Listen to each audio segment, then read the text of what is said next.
Pro trader का अगर mindset हो तो स्विंग ट्रेडिंग से ऑल टाइम हाई पर मैक्सिमम प्रॉफिट हम ले सकते हैं। अब इस जगह पर कंटिन्यूस ही ब्रेकआउट हो गया और यहाँ पर ट्रैप क्रिएट करके कंसोलिडेशन करके फिर बाद में ब्रेकआउट दिया। हेलो ट्रेडर्स, दिस इज़ विकास। आज मैं आपको बताने वाला हूँ ये ऑल टाइम हाई स्ट्रेटजी पर किस तरीके से ट्रेड लिया जाता है और स्विंग ट्रेडिंग से मैक्सिमम हम प्रॉफिट ले सकते हैं। सबसे पहले मैं आपको धन्यवाद देना चाहता हूं कि मेरे सब्सक्राइबर 1700 हो गए और मैक्सिमम मेरी जो ऑडियंस है वो 25 से 45 साल तक की है, मतलब कि मेरे से भी बड़ी है। आई एम ग्लेड टू से कि उन्हें मेरा कंटेंट पसंद आ रहा है और आगे भी मैं ऐसा ही कंटेंट आपको प्रोवाइड करता रहूँगा। तो चलिए वीडियो को शुरू करते हैं। अब सबसे पहले डायग्राम से मैं आपको समझा देता हूँ कि जैसे कि ये प्राइस अप मोमेंट कर रहा है। अप मोमेंट करने के बाद में क्या किया, इसने ये ऑल टाइम हाई क्रिएट करा है। किस जगह पर? ये वाला ऑल टाइम हाई है।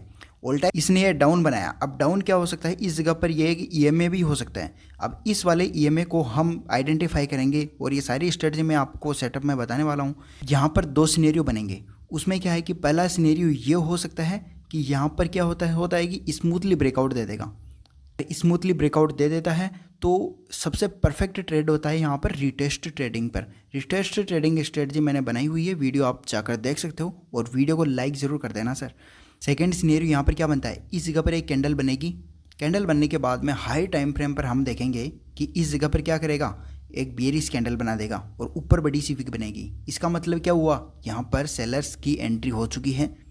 और सेकेंड तरह की कैंडल ये भी बन सकती है कि यहाँ पर डोजी कैंडल बन जाए, कंसोलिडेशन करेगा। कंसोलिडेशन करने का मतलब हो गया यहाँ पर डोजी कैंडल बन गई। इंडिसिजिबल कैंडल यही है। इसके बाद में इसका ब्रेकआउट होता है। पहले इसका एकदम में ब्रेकआउट नहीं होगा, फेक ब्रेकआउट भी होता है दोनों तरफ, फिर बाद में हमें एंट्री लेनी होती है। तो ये सब साइकोलॉजी पॉइंट यहाँ पर ऑल टाइम हाई पर बनते हुए दिखाई देते हैं। अब ये सारे सेटअप मैं दिखाने वाला हूँ। यहाँ पर 2-3 पॉइंट हमें ध्यान रखने हैं। वो क्या होता है कि एक तो लिक्विडिटी होती है, जो ट्रैप क्रिएट करता है, यहाँ पर लिक्विडिटी ग्रैब करने की कोशिश करता है। जो डंप मनी होती है उनके स्टॉप लॉस हिट करवाता है। अगेन बाद में इतनी मोमेंट होती है फास्ट, जिसमें जो छोटे ट्रेडर्स होते हैं वो अपनी एंट्री ले ही नहीं पाते हैं। और इस जगह पर दो कैंडल अगर बनती है जो परफेक्ट होती है बियरिश में, एक तो होती है इन्वर्टेड हैमर और दूसरी होती है बियरिश एंगल फाइंग कैंडल। अगर ये दो कैंडल बनती है तो उसके अकॉर्डिंग हमें ट्रेड जरूर लेना चाहिए, क्योंकि इसकी एक्यूरेसी ज़्यादा होती है। तो चलिए सेटअप की ओर चलते हैं। ये हायर टाइम फ्रेम है, इसमें ऑल टाइम हाई की लाइन जो दिखाई दे रही है ये आप देख सकते हो। इसके बाद में मैं इसे 1 डे पर स्विच करता हूँ। अब भी हमें यहाँ पर क्लियर व्यू नहीं दिखाई दे रहा है कि इस जगह पर हमें किस तरीके से ट्रेड लेना है।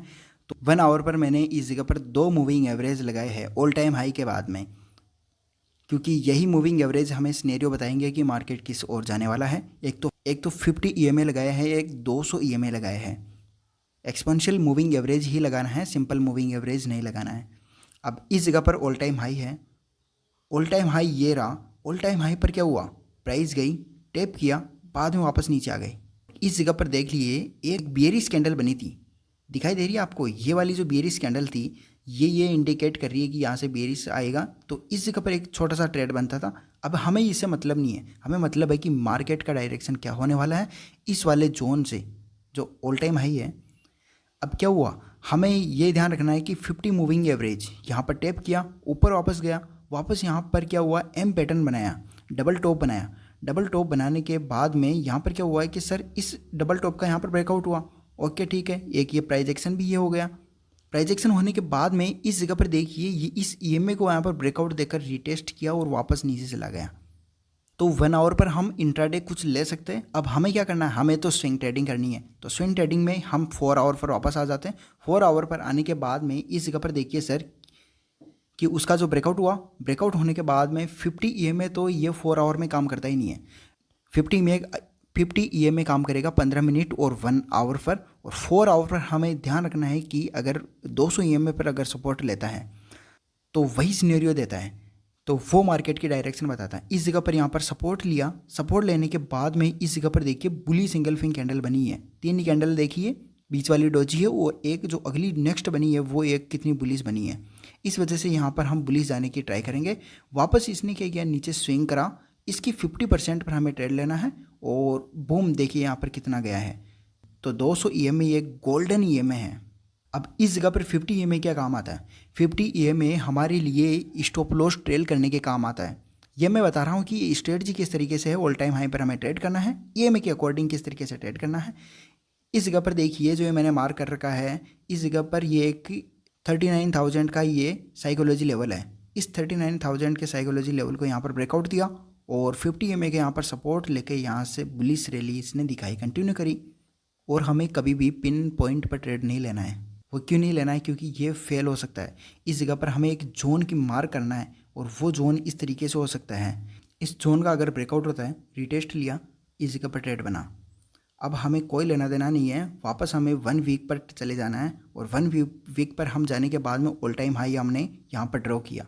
ड्रॉ करने के बाद में इस जगह पर देखिए सर, एक सिनेरियो जो मैंने बताया था डायग्राम में कि ऑल टाइम हाई पर अगर या तो ब्रेकआउट दे देगा, ब्रेकआउट देने के बाद में फेल होकर कंसोलिडेशन करेगा और कंसोलिडेशन के बाद में जो ब्रेकआउट होता है वो एक तगड़ा मोमेंट होता है। इस जगह पर ये कैप्चर कर सकते हो अगर कैप्चर किया होगा तो। और क्योंकि इस जगह पर अगर डम मनी ट्रेड लेती है तो उनका टाइम डिके यही हो जाता है, प्राइस के जो प्रीमियम का प्राइस है वो काफ़ी कम हो जाता है।